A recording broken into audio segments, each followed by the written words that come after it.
은혜가 풍성하시고 참 좋으신 하나님, 우리에게 힘 주시고 지혜 주시고 용기 주셔서 무더위 속에도 이 자리를 사모하여 1대1 제자들로 모이게 하여 주셔서 감사합니다. 네. 지난 한 주간도 당신의 제자로 살았는지 돌아보면 부끄럽습니다.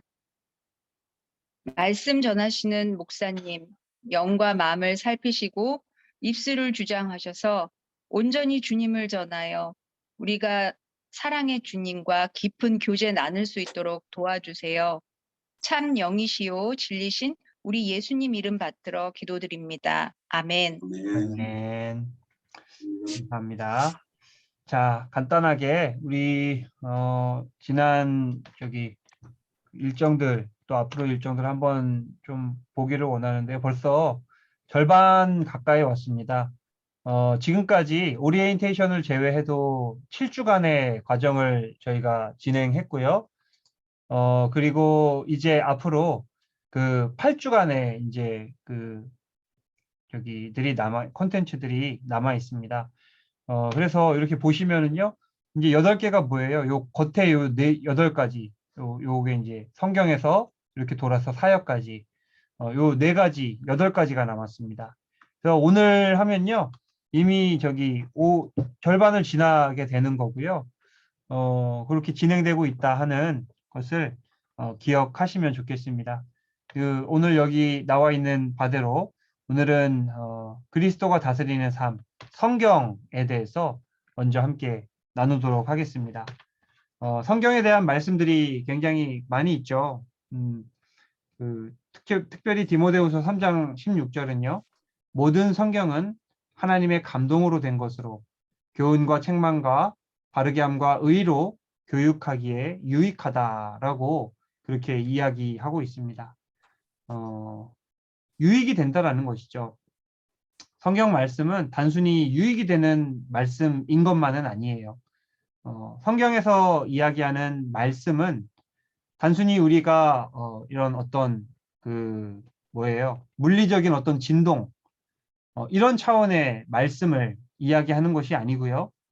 말씀 자체가 사실은 하나님이시고 말씀 자체가 예수 그리스도이시고 말씀 자체가 능력이신, 그러니까 하나님과 뗄래야 뗄 수 없는 한 부분임을 우리가 기억해야 된다라는 것이죠.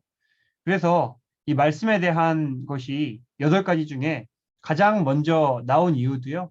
사실 말씀으로 시작해서 말씀으로 끝나는 것이 기독교입니다. 특별히 귀로 듣는 종교이기도 해요. 이 기독교는.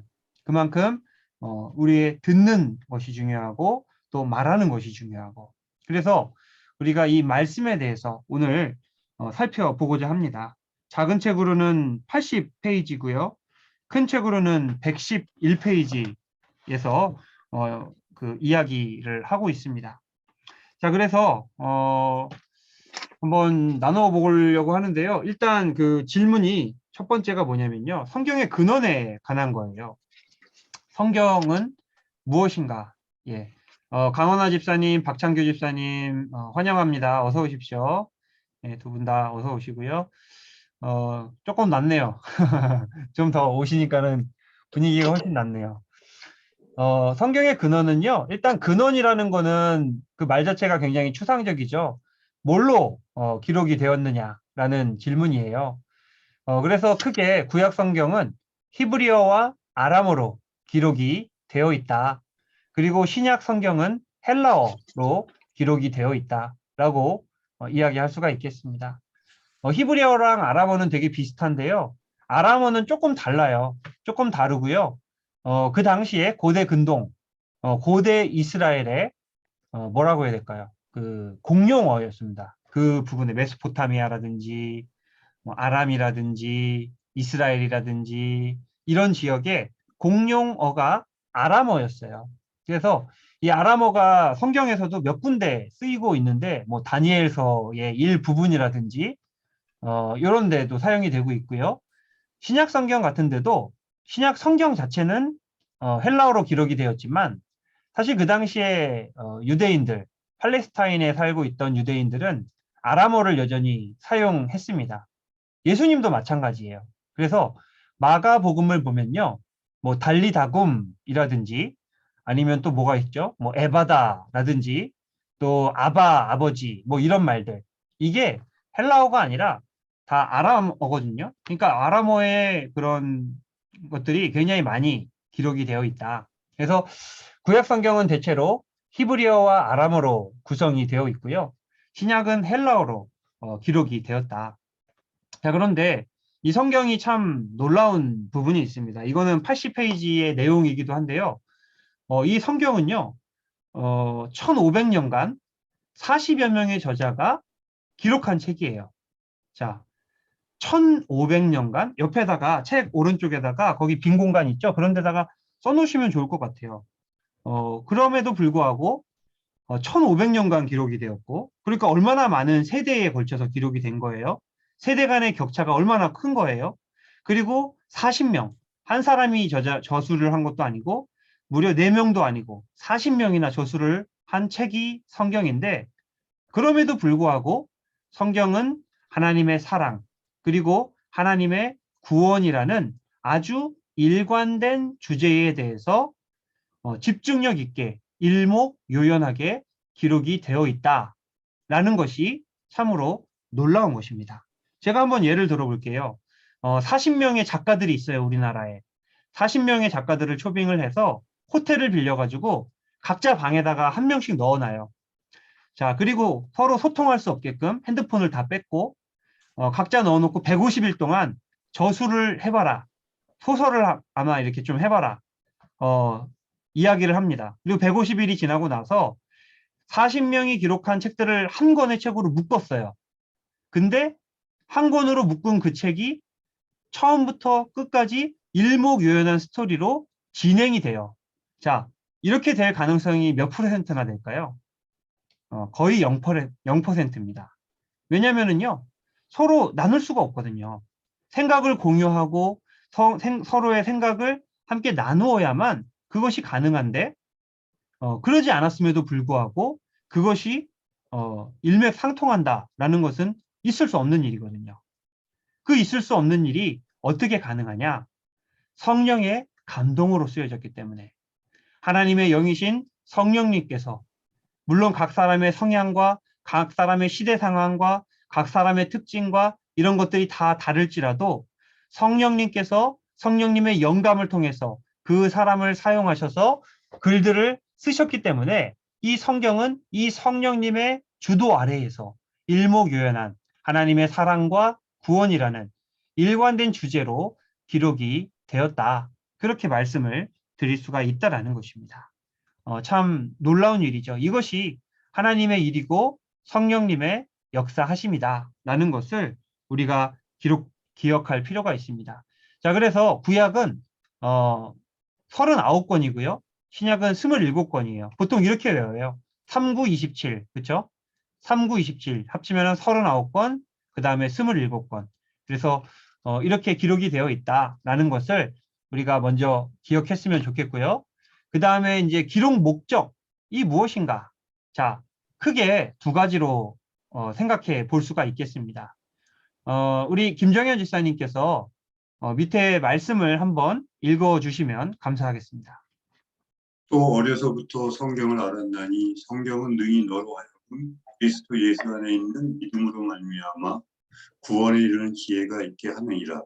모든 성경은 하나님의 감동으로 된 것으로 교훈과 책망과 바르게 함과 의로 교육하기에 유익하니. 디모데후서 3장 15절에서 16절 말씀. 네, 감사합니다. 성경의 기록 목적, 성경을 하나님께서 우리에게 주신 가장 중요한 이유는요, 바로 구원입니다. 첫 번째는 구원이에요. 하나님께서는 모든 일들을 하나님의 사랑의 관점에서 진행하십니다. 때로는 하나님께서 우리에게 잘해주시는 것 같아요. 돈도 주시고 집도 주시고 축복도 내려주시고, 그러나 때로는 하나님께서 광야로 내모시고 고난 가운데로 내모시고 삶의 어려운 문제들 앞에 놓이게 하실 때가 있다라는 것이죠. 어떨 때는 하나님이 나를 사랑하는 것 같고 어떨 때는 하나님이 나를 미워하는 것 같고 근데 그게 아니라 모든 하나님께서 내게 허락하시는 삶의 상황들은 하나님의 사랑의 관점에서 비롯되었다라는 것을 우리가 이해할 필요가 있어요. 그리고 그 하나님의 사랑이 가장 극적으로 나타나는 것이 바로 하나님의 구원이다. 하나님은 우리를 사랑하시기 때문에 구원하신다라는 거예요. 그래서 그 구원에 대해서 우리에게 알려줄 뿐만 아니라 그 구원에 이르도록 우리를 인도하는 책이 바로 성경 말씀이다. 라는 것을 이야기할 필요가 있습니다. 우리가 도서관에 가면요. 책이 엄청나게 많아요. 뭐 진짜 듣도 보도 못한 엄청나게 많은 책들이 있고요. 그 책들은 우리를 지혜롭게 만들 수 있습니다. 분명 삶에도 유익이 되고요. 여러 가지로 우리를 지혜롭게도 하고요. 유용하고요. 그러나 그 도서관의 수많은 책들과 성경의 가장 큰 차별점이 있다면 이 책들은 우리를 구원하지 못해요.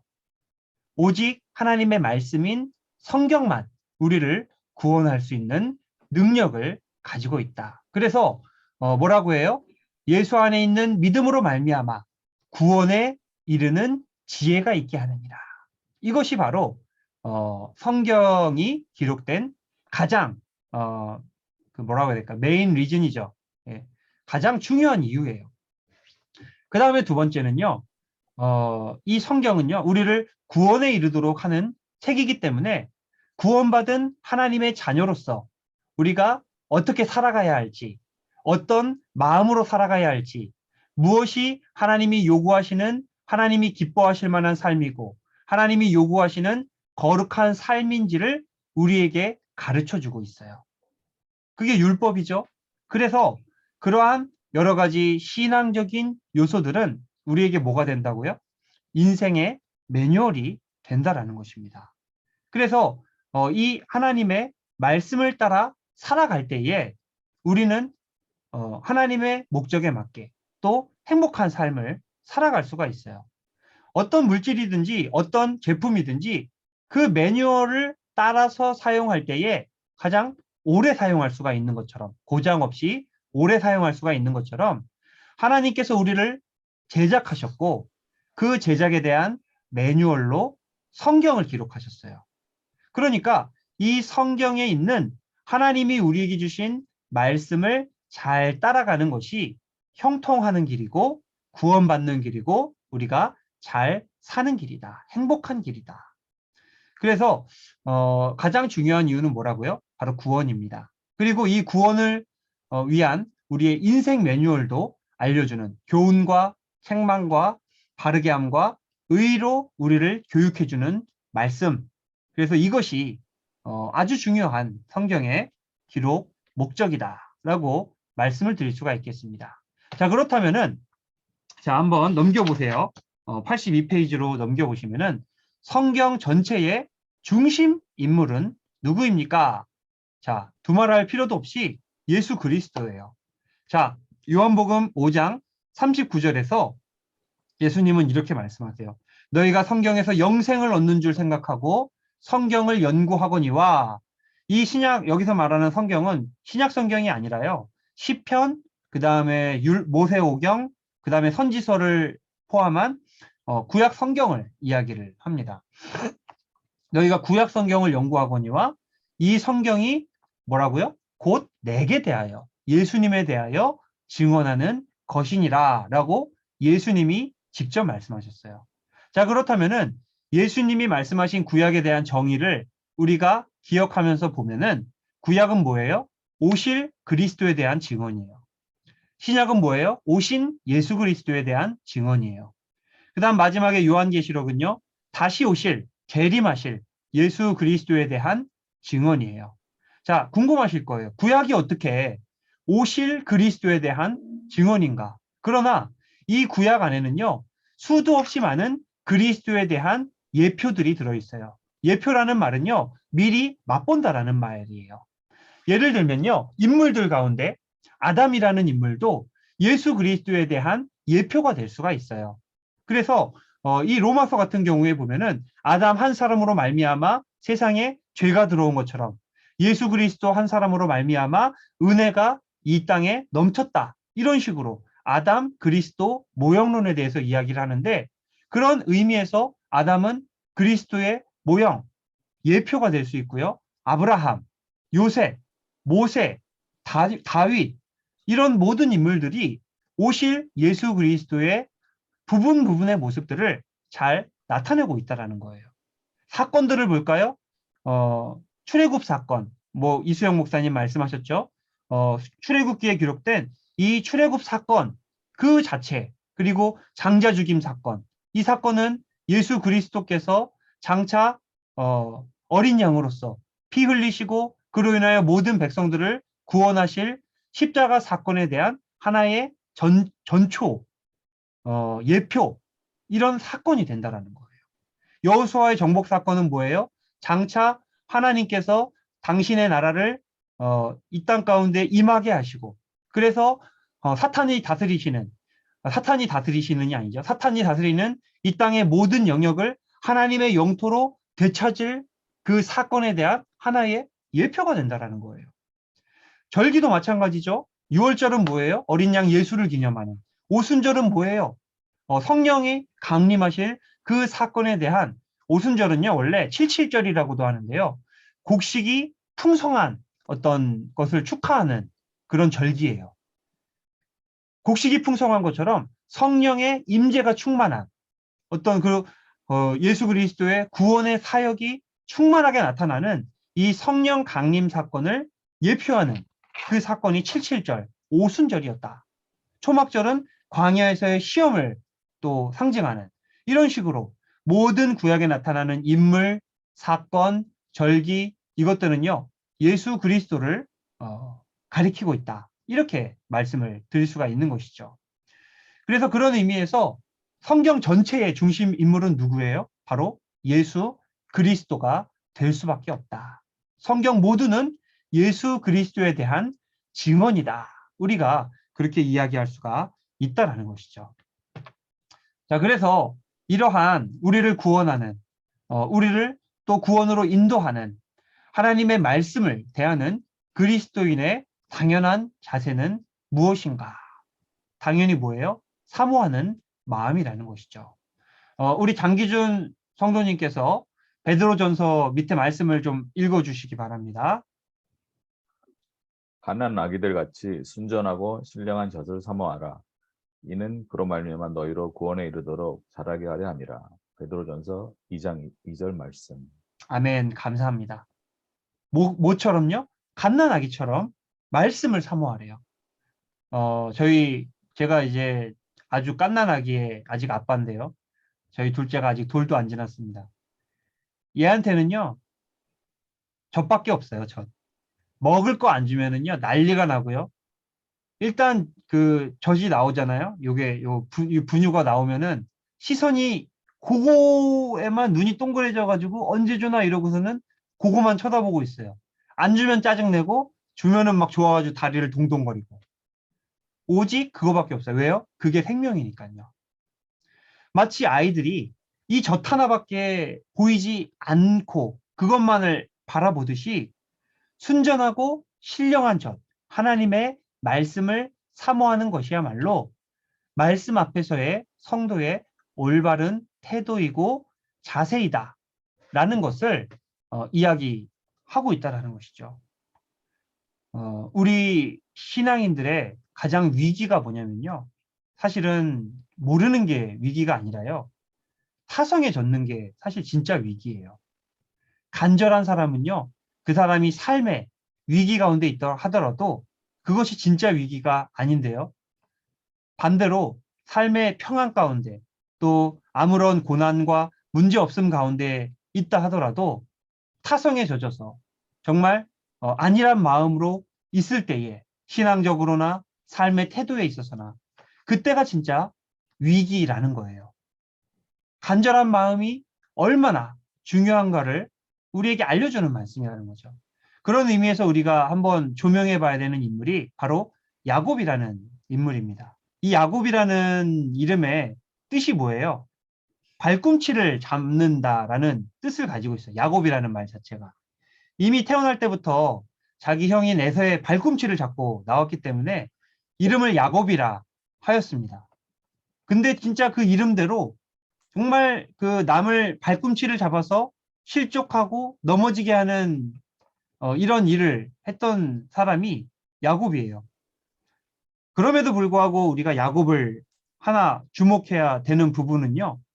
잘못된 방편 혹은 거짓과 속임이라는 이러한 야비한 수단을 사용하면서까지 하나님의 말씀, 하나님의 축복, 하나님의 영적인 권리, 장자의 권리죠. 영적인 권리에 대한 사모함이 간절하였다라는 거예요.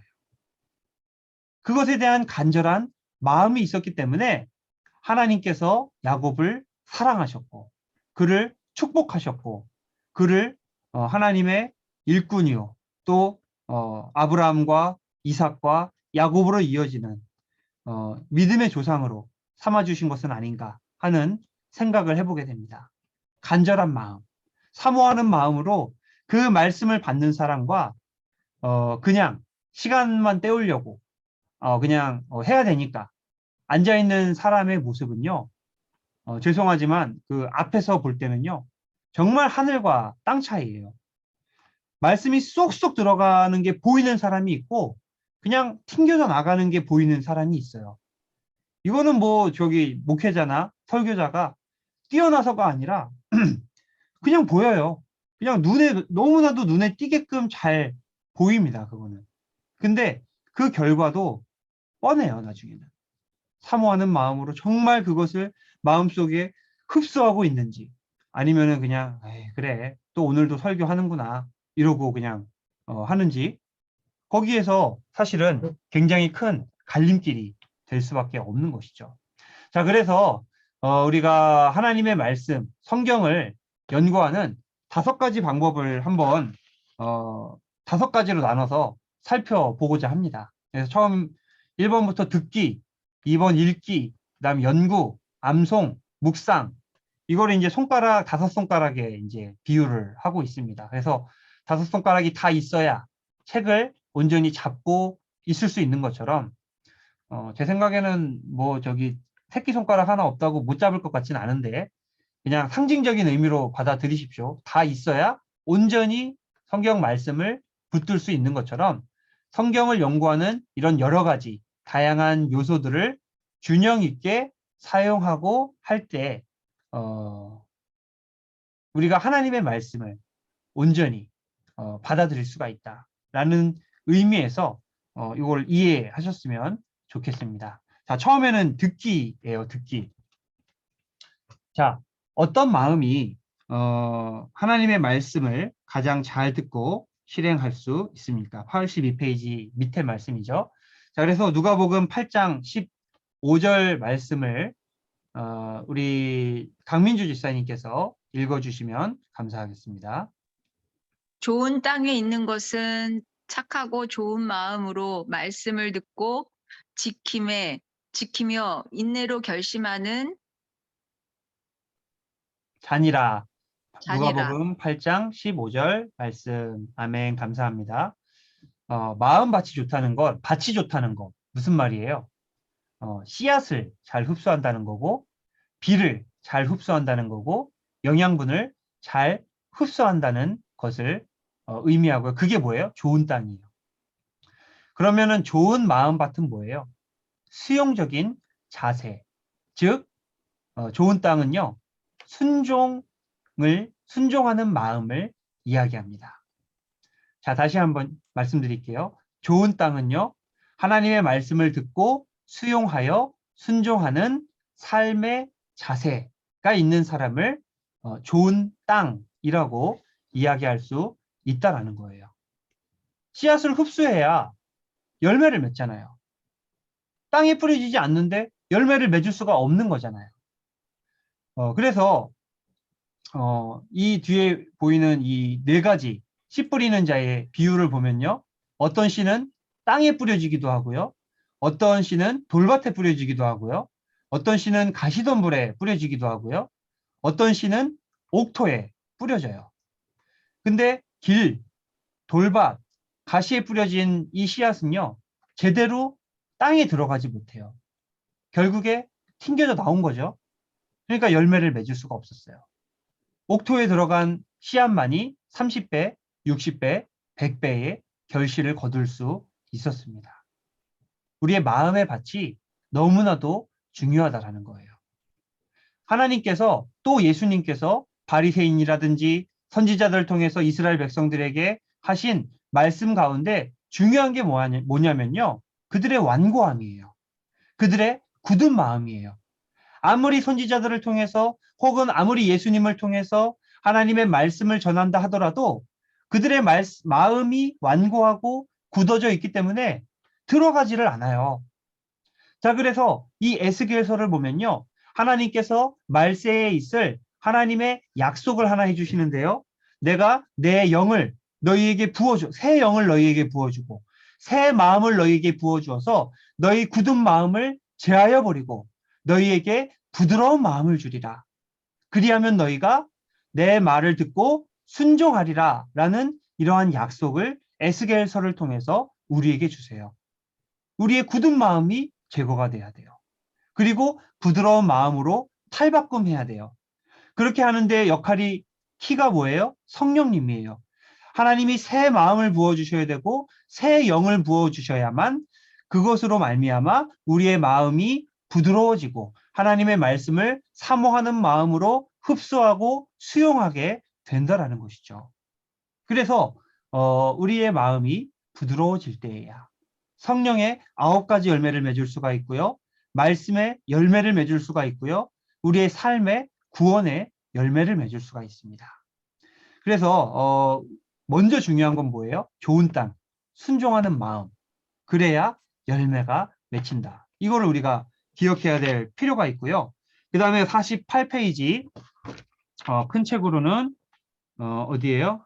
116페이지 보시면은 데살로니가전서 2장 13절과 사도행전 17장 11절은 설교를 듣는 태도를 가르칩니다. 각각 어떤 태도를 강조합니까? 자, 강원하 집사님께서 말씀 2가지 좀 읽어주시면 감사하겠습니다. 저희가 우리에게 주는 바 하나님의 말씀을 받을 때에 사람의 말로 받지 아니하고 하나님의 말씀으로 받음이니 진실로 그러하도다.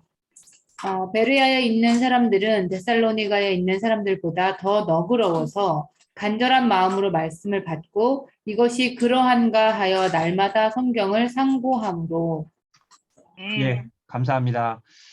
2가지, 그쵸? 첫 번째는 하나님의 말씀으로 받고, 그 다음에 2번째는 뭐예요? 간절한 마음으로 받고. 예. 하나님의 말씀으로 받으라는 말은요, 사람을 높이라는 이야기가 아니에요. 설교자를 높이라는 이야기가 아닙니다. 설교자도요, 하나님이 아니고요, 하나님의 말씀을 대언하는 대언자일 뿐이에요. 그러니까 메신저일 뿐이에요. 그런 설교자를 높이고 그의 말을 추종하고 그의 말을 절대시하라는 그런 의미가 아니고요. 그가 전하는 하나님의 말씀의 무게를 인지하고 그것에 대한 하나님에 대한 어떤 경외의 마음, 하나님에 대한 의식이 우리 마음 가운데 있어야 된다라는 거예요. 그래서 이것이 하나님이 내게 주시는 메시지요, 음성이구나 라는 그러한 의식 아래에서 그 말씀을 받을 때에 그것을 진지하게 또 사모하는 마음으로 우리가 받을 수가 있다는 것이죠. 또 뭐예요? 간절한 마음으로 받으래요. 간절한 마음. 아까도 말씀드렸지만 사모하는 마음이나 간절하는 마음이나 똑같은 말이에요. 그래서 이런 말씀으로 받을 때에 간절한 마음으로 받을 때에 그 말씀을 듣고 순종에까지 이어지기가 쉽다라는 거예요. 순종이 얼마나 중요하냐면요. 예수님이 말씀하셨잖아요. 누구든지 내 말을 듣고 뭐예요? 내 행하는 자는 어디 위에 집을 짓는 것과 같다고요? 반석 위에 집을 짓는 것과 같은데 내 말을 듣고 행하지 않는 자는 누구와 같냐면 모래 위에 집을 짓는 자와 같다. 간절한 마음으로 받아야 순종이 가능하다니까요. 간절하지 않은데 그냥 대충 한 귀로 듣고 한 귀로 흘리거나 한 귀로 그냥 귓등으로 듣고 튕겨내거나 그랬는데 그 말씀에 순종할 수가 없어요. 그래서 정말 이거 그 강조를 너무나 많이 해도 좀 부족함이 없는 그러한 그 교훈입니다, 사실은. 그래서 우리가 간절함을 회복하는 것, 말씀을 듣는 우리의 마음의 자세를 갱생하고 갱신하고 또 리폼, 개혁하는 거 얼마나 중요한 일인가 한번 돌아볼 필요가 있겠습니다. 자, 그 다음에 듣기 했고요. 두 번째는 읽기, 84페이지 중간쯤에 읽기가 하는데요. 듣기만 하는 게 아니라요. 입으로 소리를 내서 읽어야 된다라는 거예요. 박창규 집사님, 밑에 신명기 말씀을 좀 읽어 주시면 감사하겠습니다. 평생에 자기 옆에 두고 읽어 그의 하나님 여호와 경외하기를 배우며 이 율법의 모든 말과 이 규례를 지켜 행할 것이라. 신명기 17장 19절 말씀. 아멘, 감사합니다. 자, 삶의 습관들을 돌아보다 보면요. 이럴 때가 있어요. 노래를 틀어놔요, 노래를. 옆에다가 노래를 틀어놓는데, 만약에 제가 가요를 틀어놨어요. 가요를 틀어놓고 1시간을 운전을 하고 가면요. 어떤 현상이 나타날까요? 제 입에서 가요가 나와요. 그쵸? 근데 1시간 동안 찬송가를 틀어놓으면은 저도 모르게 그거를 따라 부르고 있는 제 모습을 발견하게 됩니다. 말씀도 마찬가지예요. 우리가 말씀을 가까이 하면요. 말씀이 나오고요. 세상적인 가치를 가까이 하면요. 세상적인 가치가 우리의 삶에서 나와요. 그러니까 인풋 대비 아웃풋이라고 이야기를 하잖아요. 이거는 굉장히 정확해요. 그래서 하나님의 말씀을 가까이 하면 그 사람의 입에서도 당연히 말씀이 나올 수밖에 없어요. 그래서 인풋, 이게 읽기라는 것이 아웃풋 같죠? 사실 인풋이에요. 그래서 우리가 말씀을 듣는 것도 인풋이고 읽는 것도 인풋이에요. 말할 때에 우리의 마음에 새겨지고 그 말씀이 다시 우리의 삶의 태도로 아웃풋으로 나오게 된다. 자, 신명기 6장 몇 절일까요? 그게 8절 9절 말씀을 보면요. 이런 구절이 있어요. 그냥 기록만 해놓으세요. 신명기 6장 8절 9절 옆에다 그냥 그렇게 기록만 해놓으시고요. 제가 읽어드릴게요. 이런 말씀이 있어요. 너는 또 그것을, 그러니까 말씀이죠. 말씀을 내 손목에 매어 기호를 삼으며 내 미간에 표로 붙여 삼고 또 내 집 문설주와 바깥문에 기록할지니라. 예, 말씀을 어떻게 하라는 거예요? 가까이 놓고 읽으라는 이야기예요. 그래서 이 신명기 6장 8절 9절의 말씀에 순종하기 위해서요. 유대인들은 지금도 지금 오른쪽에 보시면은 이 테필린이라는 게 있어요. 테필린은요. 요거는 이제 여기 이마에다가 요렇게 착용을 하는 것이고요. 그다음에 이 손목에 맨 이 끈은요. 여기에 말씀이 기록되어 있는 이게 끈이에요.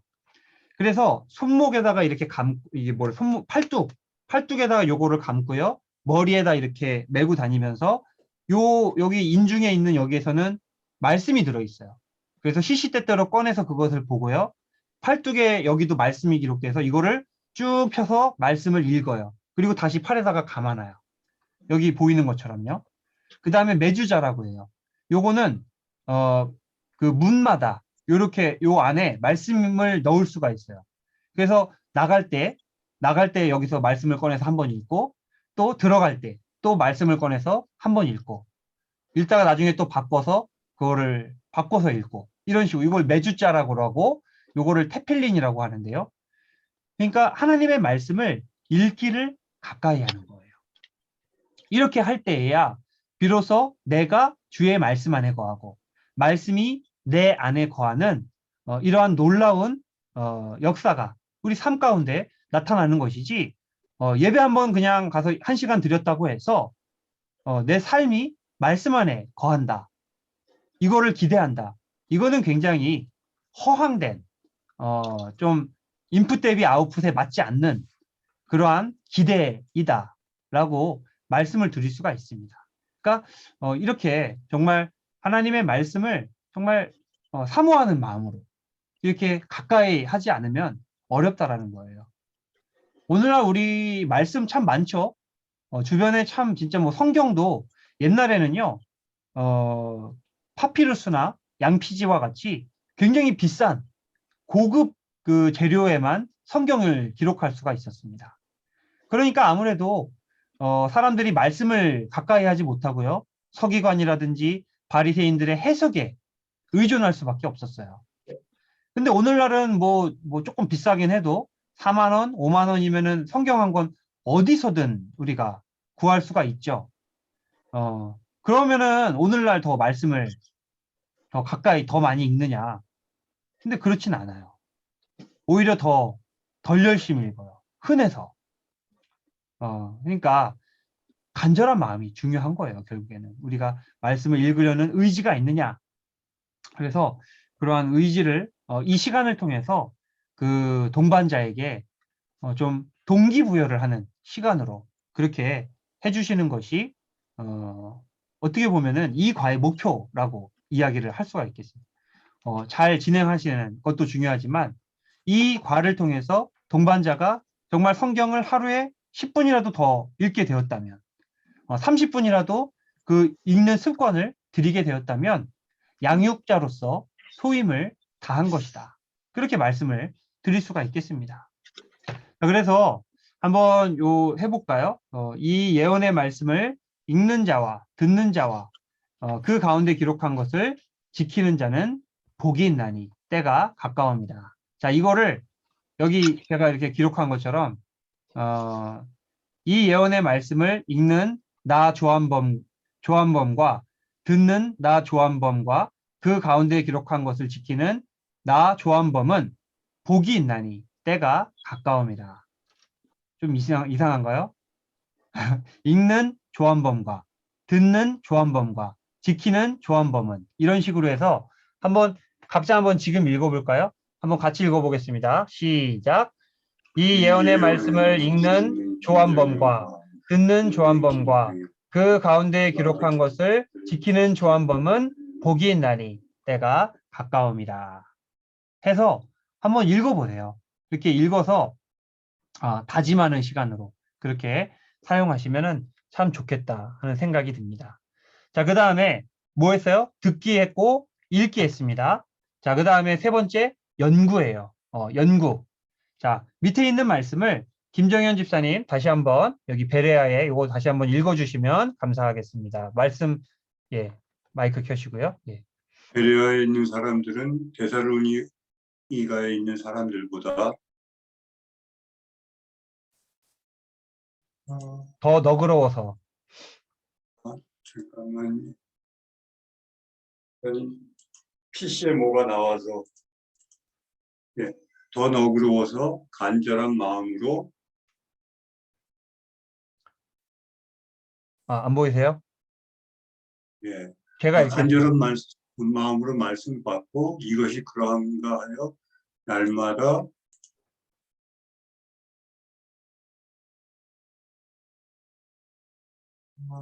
성경을 상고함으로 사도행전 17장 11절 말씀. 안 보이시면은 말씀하세요. 제가 그냥 쭉 읽으면 되니까요. 다른 화면이 나왔어요. 예, 알겠습니다. 그래서 베레아에 있는 사람들이 그러한가 하여 날마다 성경을 상고하였다라고 사도행전은 기록하고 있습니다. 자, 여기 상고했다는 말을 NIV 영어 성경으로 보면요. Examine the scriptures every day to see if Paul said was true. 바울이 말한 것이 사실인지 아닌지를 알기 위해서 매일 그 말씀을 연구했다. 이렇게 이게 이제 뭐예요? 이게 사도행전 17장 11절 말씀입니다. examine이라는 말은요. 연구하다, 탐구하다, 조사하다라는 의미를 가지고 있어요. 무슨 말이냐면요. 성경은요. 그냥 아무 생각 없이 듣고 읽는 게 아니라는 말이에요. 저기 목사님이 말씀 주셨어. 그런가 봐. 딱 듣고 끝나고 또 읽었어요. 이 말씀이 이렇구나. 이렇게 읽고 듣고 끝나는 것이 아니라요. 자기화해야 돼요. 자기화하려면요 어떻게 해야 돼요? 그것을 따져봐야 돼요. 왜 이게 이런가? 이게 정말 무슨 뜻인가? 이게 지금 어떤 의미를 가지고 있는가? 당시에는 이게 어떤 의미였는가? 이런 것들을 내가 곰곰이 따져보고 그것이 과연 진리인지 아닌지 내 기준에서 판별을 해보고 그래서 그것을 내 것으로 만드는 과정이 필요한데요. 그게 상고고 그게 이그제민, 바로 연구예요, 연구. 이러한 과정은 때로는 불편할 수가 있어요. 이렇게 좀 이렇게 까다로운 사람들이 있잖아요. 뭐 얘기하면은 따지고, 뭐 얘기하면은 딴지 걸고, 뭐 얘기하면은 질문하고. 선생님 입장에서는 때때로 그게 불편할 수도 있습니다. 근데 불편한 게 아니고요. 이제 진짜 마음을 먹고 딴지 거는 것이 아니라면요. 그것은 더 정확해지는 하나의 과정이에요. 그러니까 궁금한데, 그 목사님이 말씀하시니까 맞겠지. 이게 아니라 한번 내가 찾아봐야 돼요. 이게 진짜 맞나? 나는 좀 이상한데? 이게 이해가 안 되는데? 그래서 그것을 연구하고 조사를 해보고 주석도 보고 해석도 여기저기 보고 책도 보고 그렇게 해서 이것이 그러한가 아닌가 to see if Paul said was true. 바울이 말한 게 그런지 아닌지를 알기 위해서 그러한가 아닌가를 알기 위해서 이것이 바로 연구이다. 오히려 이런 불편한 과정을 지나가야지요. 성장이 돼요. 그냥 이런 불편하다고 해서 그냥 눈 감고 대충 넘어가고 하면요. 그게 진짜 신앙으로서 성장되지가 않습니다. 그렇다고 너무 딴지만 거는 것도 안 되죠. 합당한 질문이어야죠. 그리고 합당한 연구이어야죠. 그래서 이것이 바로 연구이고요. 잠언 2장 4절은 우리가 어떤 자세로 말씀을 연구해야 한다고 말합니까? 장기준 집사님 한번 읽어주시기 바랍니다. 은을 구하는 것 같이 그것을 구하며 감추어진 보배를 찾는 것 같이 그것을 찾으면. 잠언 2장 4절 말씀. 예, 은을 구하는 것 같이. 은을 구하려면은 어떻게 해야 돼요? 은을 구하려면요, 여기 보시는 것처럼 재련 과정이 필요해요. 은이 그냥 곡괭이로 캐서 바로 나오는 게 아니라요. 은 안에는요, 여러 가지 광물과 철과 불순물들이 많이 섞여 있기 때문에요. 이거를 불로 연단을 시키고 재련을 해서 순수한 은만 뽑아내야지 그것이 진짜 은이 돼요. 마찬가지로 우리가 말씀을 받았을 때에 그것을 오해할 수 있는 여러 가지 요소들, 또 여러 가지 세상적인 생각들, 이런 것들이 막 섞여 있어요. 그러면 여기에서 순수한 은을 뽑아내려면 어떻게 해야 돼요? 묵상을 해야 돼요. 묵상. 계속해서 그런가 아니한가. 그것을 묵상하는 그런 과정을 통해서 우리가 재련 과정이라고 하죠. 그래서 그런 과정 안에서 참된 진리에 우리가 도달할 수가 있고요. 또 한편으로는 여기 뭐라 그래요? 감추어진 보배를 찾는 것 같이. 자, 성경 말씀은요. 수없이 많은 하나님의 보화가 감추어진 밭과 같아요. 그래서 거기를 열심히 찾고 뒤지는 사람들은 많은 보화를 찾을 수가 있어요. 근데 그런 것들이 없으면은요, 찾을 수가 없어요. 정말 이 성경은요, 노다지예요, 노다지. 한 가지의 말씀이라 하더라도 거기 안에서 수십 가지의 메시지를 우리가 뽑아낼 수 있을 정도로 하나님의 보화와 진주와 각종 귀한 것들이 숨겨져 있어요. 그걸 캐야죠, 그러면은. 그래서 이것이 바로 묵상의 과정이고 연구의 과정이다. 말씀은 듣기만 해서 되는 것이 아니고 읽기만 한다고 되는 것도 아니고 그것을 자기화하기 위해서 연구하고 조사하고 들여다 볼 때에 그 말씀이 비로소 가치 있는 말씀으로 내 삶 속에 내 마음 속에 다가올 수가 있다 하는 것을 우리가 알 수가 있는 것이죠. 자, 그래서 자, 여기 보시면은 강민주 집사님 여기 말씀을 읽어주시면 감사하겠습니다. 너는 진리의 말씀을 옳게 분별하며 부끄러울 것이 없는 일꾼으로 인정된 자로 자신을 하나님 앞에 드리기를 힘쓰라. 디모데후서 2장 디모데후서 15절 말씀. 2장 15절 말씀. 감사합니다. 그래서 우리가 이렇게 연구를 하는 이유는요. 잘못 그릇 가지 않기 위해서예요. 아까도 말씀드렸지만 진리를 바르게 알기 위해서 우리가 연구를 하는 것입니다. 그냥 무지성으로 우리가 믿고 그냥 아멘 하는 것이 아니라 탐구를 하고 바르게 가야 되잖아요. 자, 이 볼링이라는 게임이 굉장히 재밌는 게임인데요. 볼링 칠 때에 이렇게 각도를 재서 공을 굴리잖아요. 근데 공을 굴릴 때 살짝 아주 조그만 각도가 이렇게 틀어질 때가 있어요. 그래서 처음에 갈 때는 별로 차이가 안 나 보이는데 핀에 닿을 때쯤 해서 가면은요. 그 각도가 조금 틀어진 것 때문에 완전히 공이 다른 방향으로 빠지는 것을 우리가 볼 수가 있습니다. 무슨 말이냐면요. 우리가 아주 작은 그 차이라 하더라도 방향이 올바르지 못하다면요. 결국에는 아무리 우리가 열심을 내고 열심히 섬긴다 하더라도 열매를 거둘 수가 없다라는 거예요.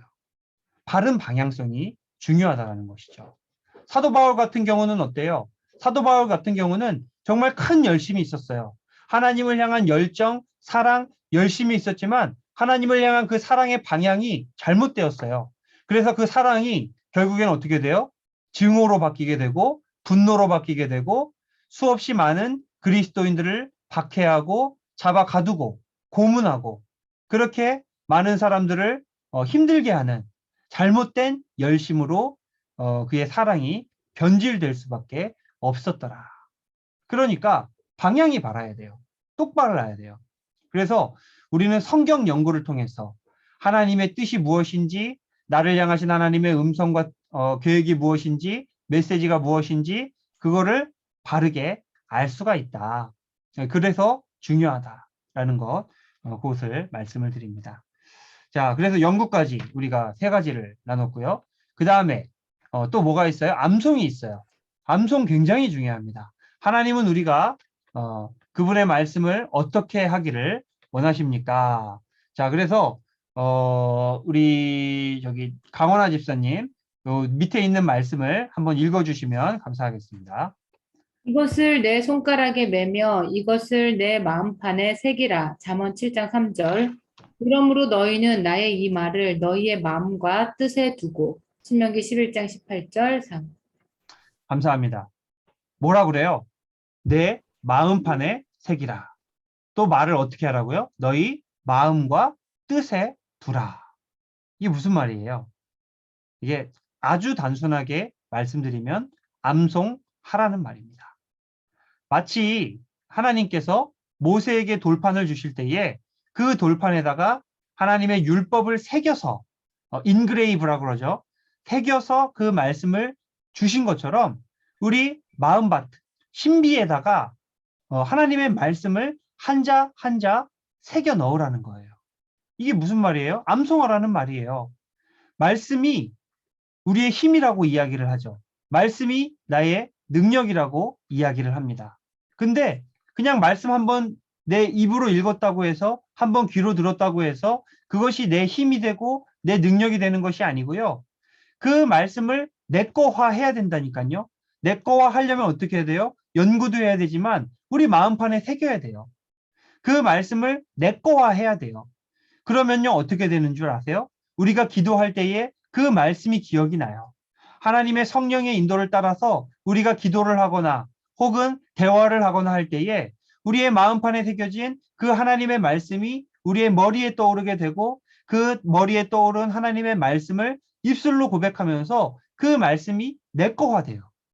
그러면은 그 말씀이 능력이 되고 힘이 되고 그래서 우리가 삶을 살아가면서 어떤 문제를 만났을 때에 혹은 어떤 고난 앞에 닥쳤을 때에 광야 앞에 섰을 때에 그 말씀이 나를 인도하는 뭐예요? 인도자가 되고 내 말씀은 내 발의 길이요 내 길의 빛이니이다. 이야기한 것처럼 나의 인도자가 되고 나의 능력이 되고 나의 힘이 되고 그래서 고난과 어려움을 이길 수 있는 능력으로서 역할을 하게 된다라는 것이죠. 그 중심에 뭐가 있다고요? 바로 암송이 있다라는 것입니다. 그래서 마치 돌판에 십계명을 새기는 것처럼 우리 마음 가운데 이 말씀을 새겨야 한다. 그것을 가장 잘 보여주는 게 바로 예수님의 말씀입니다. 자, 예수님이 뭐라고 하세요? 박창규 집사님, 밑에 말씀 마태복음 4장 4절을 읽어주시면 감사하겠습니다.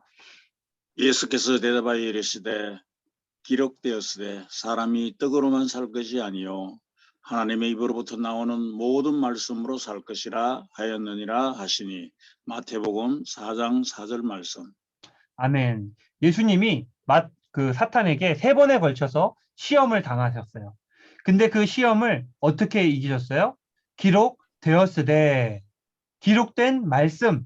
물론 기록된 말씀은 어디에 기록된 말씀이에요? 양피지에 기록된 말씀이지만 양피지에 기록된 말씀을 예수님께서 보시고 자신의 신비, 마음의 비석에다가 다시 한번 새긴 그 말씀을 이야기하는 거예요.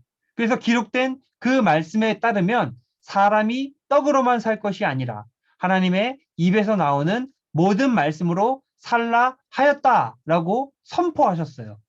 그 선포한 말씀으로 마귀의 유혹을 이기셨다라는 것이죠.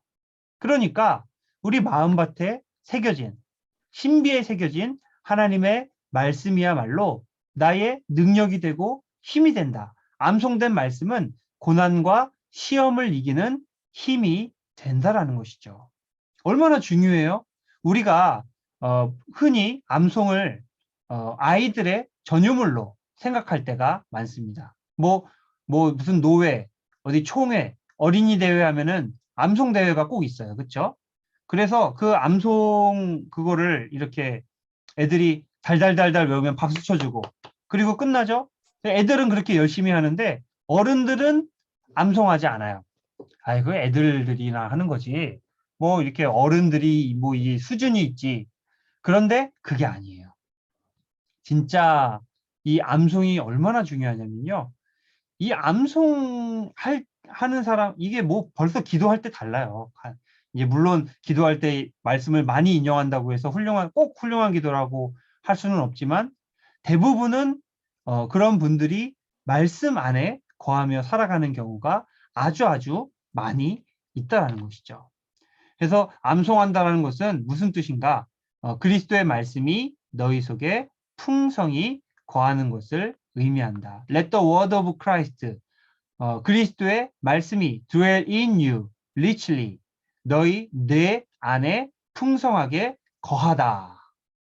이게 바로 암송의 가장 중요한 의미이다 하는 것을 말씀을 드릴 수가 있겠습니다. 자, 그래서 4번째 암송에 대해서 우리가 함께 나눴고요. 5번째는 뭐예요? 묵상이에요. 묵상. 묵상. 연구랑은 좀 달라요. 연구는요. 이게 이렇게 정의를 하면 될 것 같아요. 연구는 객관적인 객관적인 과정 이렇게 이야기하면 될 것 같고요.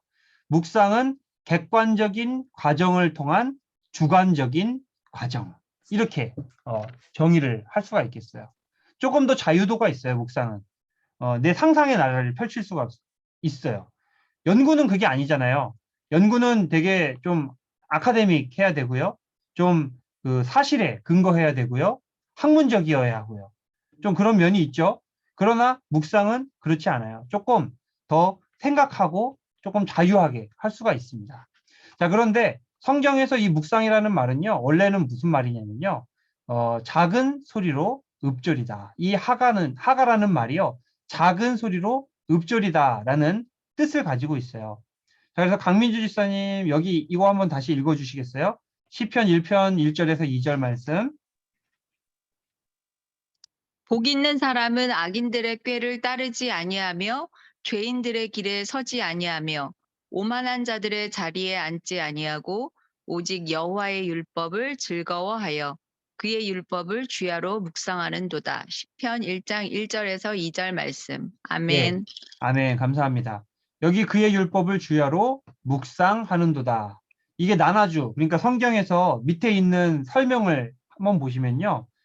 밑에 묵상이라고 되어 있고요. 그 묵상에 작은 소리로 읊조리다라고 성경에 기록되어 있는 것을 보실 수가 있어요. 원래적인 이 성경적인 묵상은요.